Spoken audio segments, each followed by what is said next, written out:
तो देखते हैं आज का हमारा एडिटोरियल। टाइम टू काउंट, गिनती करने का समय। किसकी गिनती? जनसंख्या। यानी कि ये समय है जनगणना करने का। Time to count. The census is too vital. इस वाइटल शब्द का मतलब होता है महत्वपूर्ण, बहुत ही ज़्यादा इम्पोर्टेंट। कि जनगणना जो है वो कुछ ज़्यादा ही महत्वपूर्ण है फॉर द गवर्नमेंट, सरकार के लिए। To delay it any further. Further का मतलब है कि भाई आप और आगे, है ना, एडिशनल कुछ आप कहना चाहते हो, उसके लिए हम इसको यूज़ करते हैं फर्दर, है ना, कि और ज़्यादा सरकार इस चीज़ को डिले नहीं कर सकती। जनगणना सरकार के लिए बहुत ही ज़्यादा इम्पोर्टेंट है, इतनी ज़्यादा इम्पोर्टेंट है कि इसे अब और आगे डिले करना ठीक नहीं है ना, और ज़्यादा देरी करना ठीक नहीं है। The importance of the decennially. देखो, डेसेनियल का मतलब होता है 10 वर्षों में एक बार होने वाला, है ना, उसको बोलते हैं डेसेनियल। तो कुल मिला के ये जो जनगणना है ना, कंडक्ट करना मतलब किसी चीज़ को, कोई प्रोसेस जो है उसको करना पूरा, है ना, कंडक्ट, आयोजित करना किसी चीज़ को। Conducted census can not be over stated. The importance of the decennially conducted. कि महत्व, किस चीज़ का महत्व? सेंसस का महत्व, जनगणना का महत्व, जो कि हर 10 वर्ष में कंडक्ट की जाती है। हर 10 वर्ष में जनगणना की जाती है। इसका जो महत्व है can not be over stated. देखो, ओवर स्टेट का मतलब होता है किसी बात को बड़ा चढ़ाकर कहना। तो कुल मिला के कहने का मतलब ये है कि जनगणना जो है उसका महत्व है, और इस बात को और ज़्यादा बड़ा चढ़ाकर कहने की ज़रूरत नहीं है। ये बात बिल्कुल ऑब्वियस है कि हाँ, जनगणना जो है उसका महत्व बहुत ज़्यादा है। इसको ओवर स्टेट करने की ज़रूरत नहीं है, इसको बड़ा चढ़ा के कहने की ज़रूरत नहीं है। एज इट, ऐसा इसलिए, है ना, एज, ऐसा इसलिए क्यों है इसका महत्व? It tallies data on several features. यहाँ टैली का मतलब है कि भाई काउंट करना, ठीक है ना, कि जब जनगणना की जाती है तो कई सारे आंकड़े हमें जो है प्राप्त होते हैं। ऑन सेवरल, सेवरल का मतलब है कई, several features of the Indian population.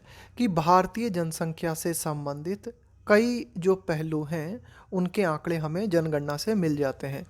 Such as, जैसे कि बेसिक डेमोग्राफी। सबसे पहली बात तो हमें ये पता चल जाता है कि भाई एक आधारभूत आंकड़ा हमें उपलब्ध हो जाता है हमारी जनसंख्या का, कि भाई जनसंख्या कितनी है। इसके साथ ही साथ और कौन से महत्वपूर्ण बातें हैं जो हमें पता चल जाती हैं? लिटरेसी लेवल्स कितना है, साक्षरता का स्तर कितना है, कास्ट स्टेटस, विभिन्न जो जातियां हैं उनका दर्जा क्या है, एजुकेशनल लेवल्स, शिक्षा का स्तर, स्पोकन लैंग्वेजेस, कितनी भाषाएं जो भारत में बोली जाती हैं, है ना, उनका भी एक मोटा मोटा आइडिया हो जाता है। धर्म, मैरिटल स्टेटस, है ना, कि भाई कितने लोग जो हैं वो शादीशुदा हैं। ऑक्यूपेशन, लोगों का व्यवसाय पता चल जाता है।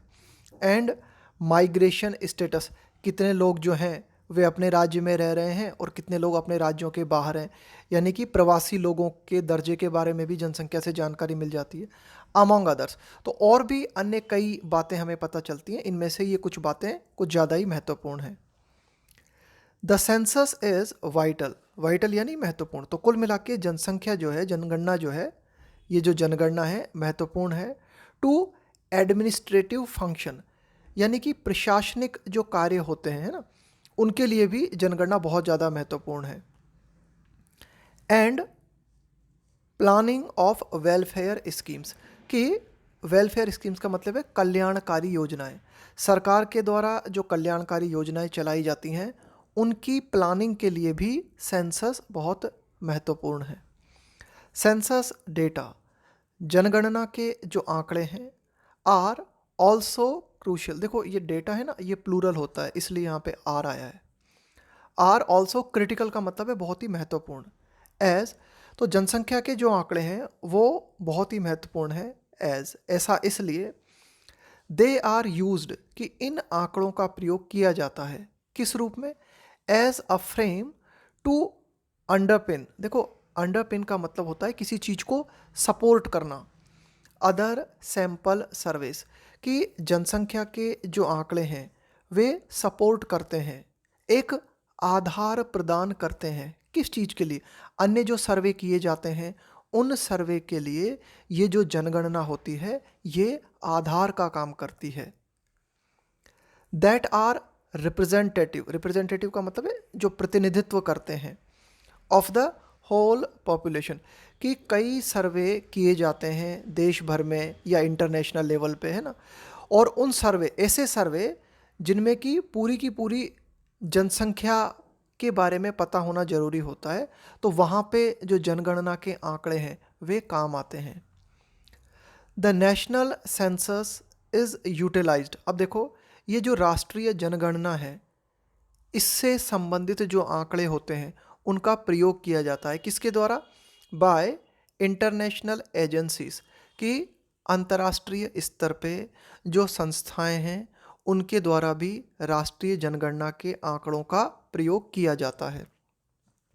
टू प्रोजेक्ट, ये अनुमान करने के लिए ना, टू प्रोजेक्ट का मतलब है ये अनुमान करने के लिए, the world's population as well, है ना, कि साथ ही साथ इस बात को देखने के लिए कि पूरी विश्व की जनसंख्या कितनी है ना, उसमें कितना इजाफा हुआ है।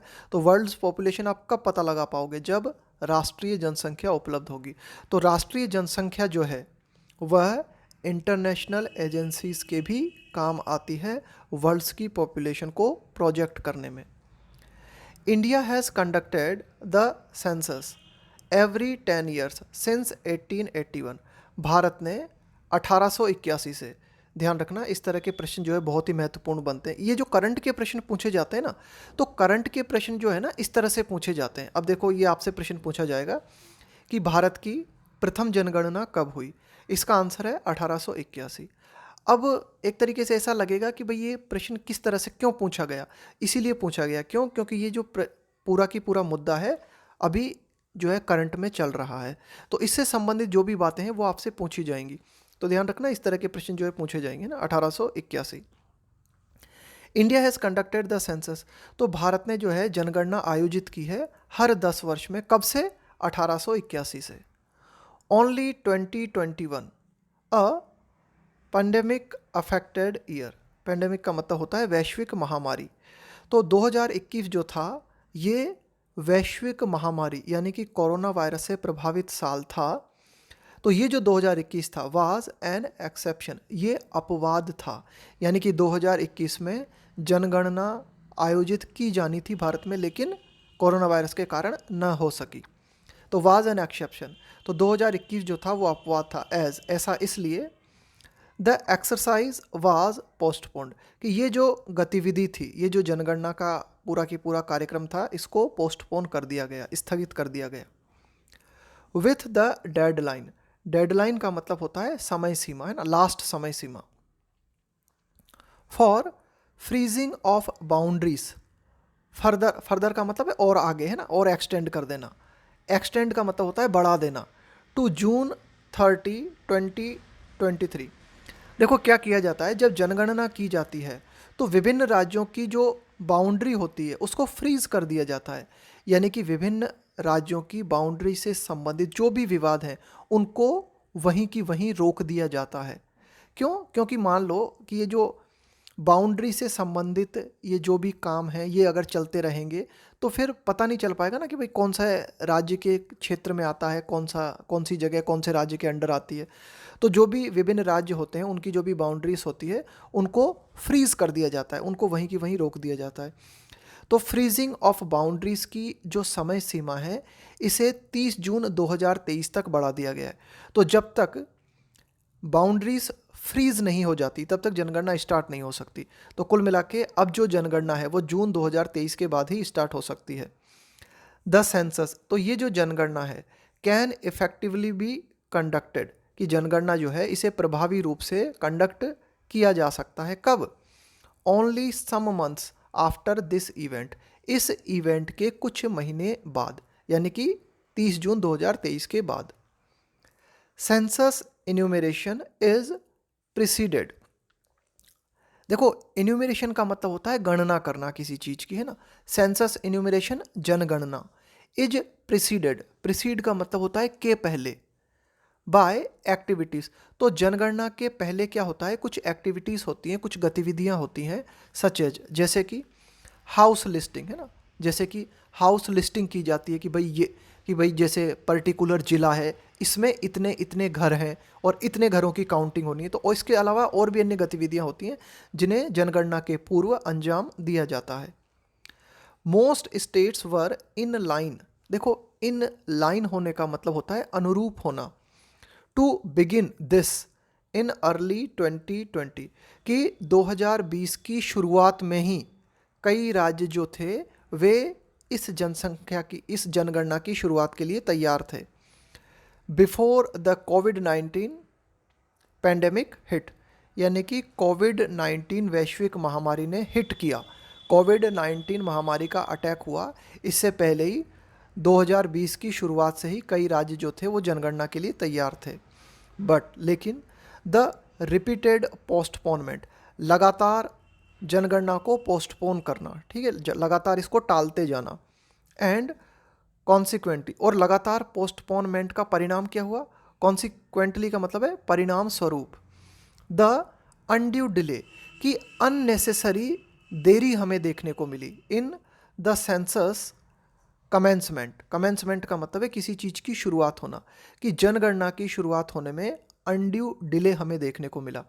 और इस डिले से क्या होगा, विल सीवियरली, सीवियरली का मतलब है बहुत ही गंभीर रूप से, affect the availability of vital information, vital का मतलब है बहुत ही महत्वपूर्ण। तो ये जो डिले हुआ है ये बहुत ही गंभीर रूप से प्रभावित करेगा किस चीज़ को, the availability of vital information on population numbers at district and other lower levels, कि निचले स्तर की हम बात करें, जिला स्तर की बात करें, तो वहाँ पे ये जो जनसंख्या के आंकड़े हैं वो बहुत ही ज़्यादा मात्रा में प्रभावित होंगे, ठीक है। कि भाई ये जो डिले हुआ है, इस डिले होने से कि जो भी आप कह सकते हो कि ये जो भी महत्वपूर्ण सूचनाएं हैं वो काफ़ी ज़्यादा प्रभावित होंगी।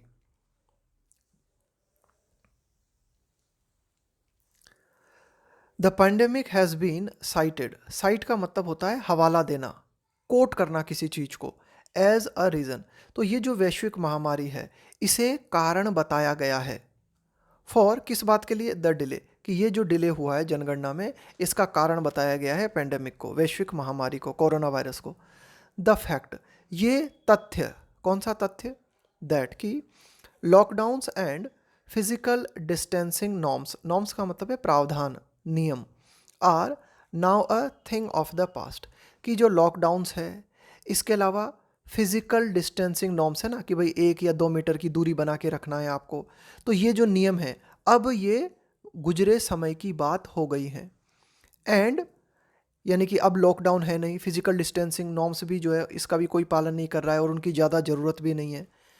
And infection levels in the country, और अगर इन्फेक्शन लेवल की बात करें हम, कोरोना वायरस का जो संक्रमण है उसके लेवल की अगर हम बात करें देश में, तो ये जो लेवल्स है हैव रिमेंड रिलेटिवली लो, तो कोरोना वायरस इन्फेक्शन जो है वो तुलनात्मक रूप से कम बना हुआ है देश भर में, एवर सिंस, कब से, the last Omicron variant wave, कि लास्ट टाइम पे जब हमें ओमाइक्रॉन वेरिएंट देखने को मिला था, इसकी वेव देखने को मिली थी, लहर देखने को मिली थी, हैपेंड का मतलब है घटित होना, इन अर्ली 2022, कि 2022 की शुरुआत में कोरोना वायरस का, वेरिएंट का मतलब होता है उसी का रूप, कोरोना वायरस का जो ओमाइक्रॉन वेरिएंट है इसकी लहर हमें देखने को मिली थी, और तब से जो इन्फेक्शन लेवल है वो काफ़ी लो है।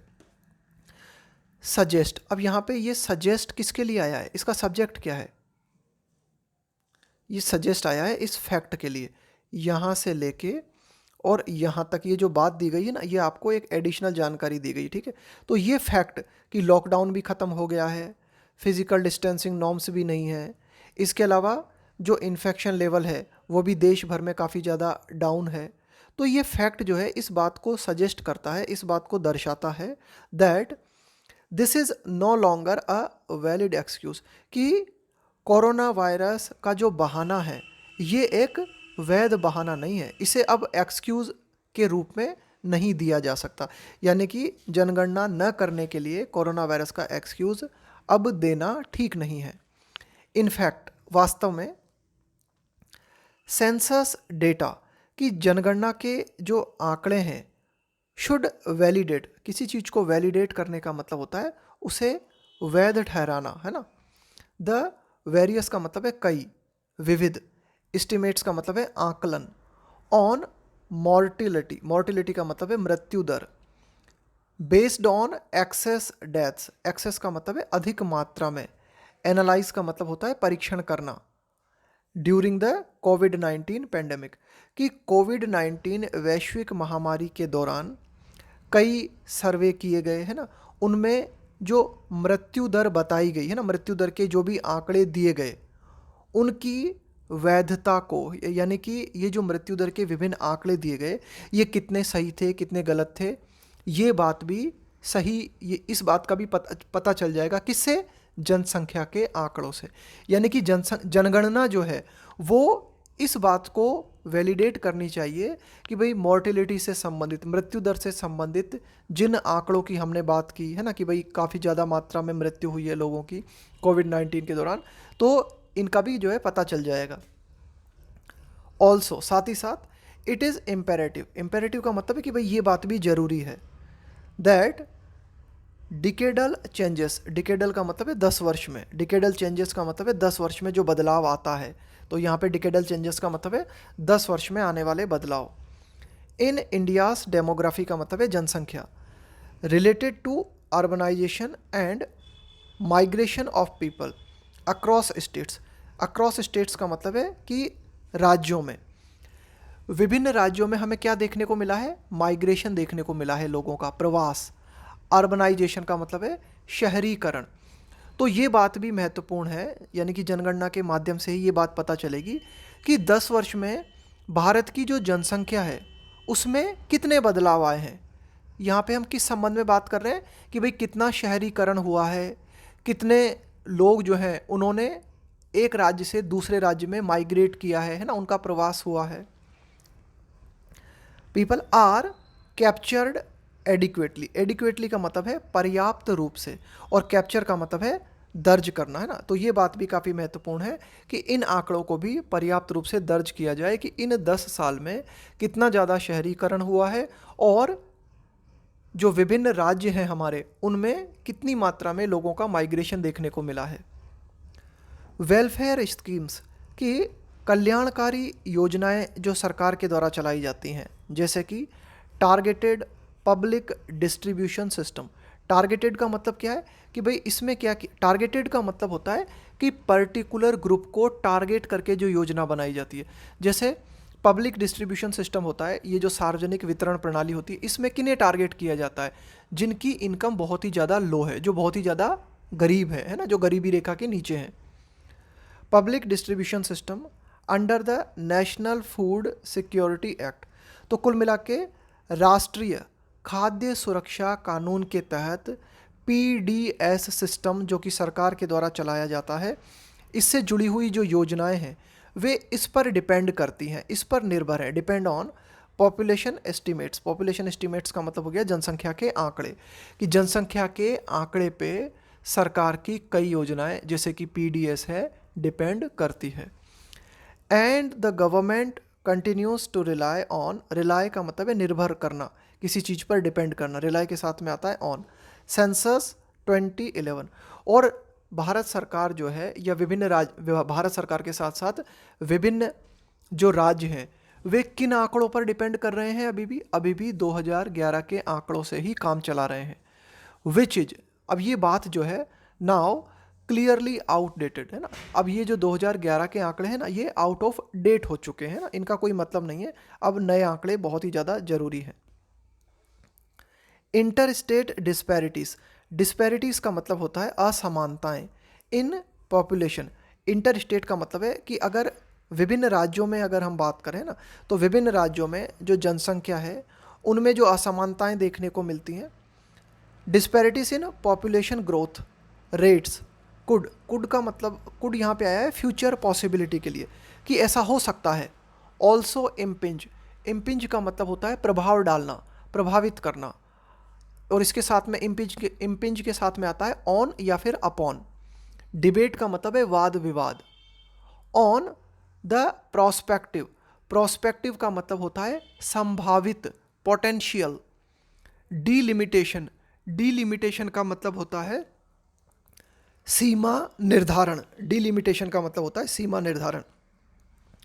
ऑफ इलेक्टोरल बाउंड्रीज, अब देखो inter state disparities in population growth, कि जनसंख्या की जो वृद्धि है उसमें अंतर देखने को अगर हमें मिलता है कि भाई कोई पर्टिकुलर राज्य है उसमें जनसंख्या कम बढ़ी है, किसी राज्य में ज़्यादा बढ़ गई, तो इसके माध्यम से क्या हो सकता है, इस तरह के आंकड़ों से ये प्रभावित कर सकते हैं, यानी कि वाद विवाद शुरू हो सकता है इस बात को लेकर कि प्रोस्पेक्टिव का मतलब है संभावित, पोटेंशियल, इस बात की संभावना बनती है।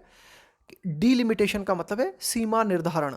ऑफ इलेक्टोरल बाउंड्रीज, चुनावी क्षेत्र। एंड अपॉर्शनिंग, अपॉर्शन का मतलब होता है बांटना, है ना, डिवाइड करना, है ना, अपॉर्शनिंग ऑफ सीट्स अक्रॉस स्टेट्स। अब देखो कि विभिन्न राज्यों में, मान लो किसी राज्य में जनसंख्या बहुत कम बढ़ी, किसी राज्य में जनसंख्या बहुत ज़्यादा बढ़ गई, तो इसके माध्यम से क्या हो सकता है कि ये डिबेट्स जो हैं वो शुरू हो सकती हैं, है ना। ये जो पॉपुलेशन ग्रोथ है ये इस बात को प्रभावित कर सकती है, किस बात को, कि जो डीलिमिटेशन है वो फिर से किया जा सकता है, कि जो चुनावी क्षेत्र होते हैं उनका सीमा निर्धारण, है ना, इस बात की संभावना बनती है। और जो सीट्स हैं उनको भी आवंटित किया जा सकता है, उनको डिवाइड किया जा सकता है दोबारा से, है ना, जनसंख्या के आधार पे ही तो बांटी जाती हैं सीट। कंसीडरिंग दीज, तो ये जो सारे फैक्टर्स हैं इनको कंसीडर करते हुए, इनको ख्याल में लेते हुए, एंड अदर इम्पेरेटिव्स, और अन्य बातें हैं उन्हें भी ध्यान में रखते हुए ना, अदर इम्पोर्टेंट बातें जो है उन्हें भी ध्यान में रखते हुए, for the smooth planning. Smooth planning का मतलब है कि भाई आप योजना बहुत ही बेहतर तरीके से बना सको। एंड इम्प्लीमेंटेशन का मतलब है लागूकरण, कि इन सारे फैक्टर्स को ध्यान में रखते हुए बहुत ही बेहतर तरीके से आप प्लानिंग कर सको, योजना बना सको। और एंड इम्प्लीमेंटेशन का मतलब है लागूकरण, एडमिनिस्ट्रेटिव, प्रशासनिक, वेलफेयर, कल्याणकारी। एंड स्टेटिस्टिकल का मतलब है सांख्यिकी से संबंधित, संख्या से संबंधित।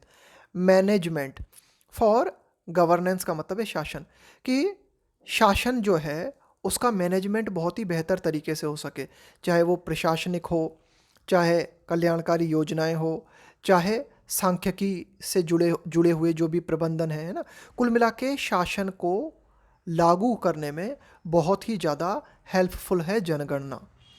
The union government must show अलैक्रिटी।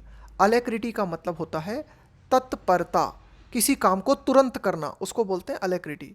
In commencing, commence का मतलब होता है किसी चीज़ की शुरुआत करना। द सेंसस, सेंसस का मतलब है जनगणना। तो इन सारे तथ्यों को ध्यान में रखते हुए जो यूनियन गवर्नमेंट है उसे तत्परता दिखानी चाहिए जनगणना की शुरुआत करने में। ये था हमारा आज का एडिटोरियल।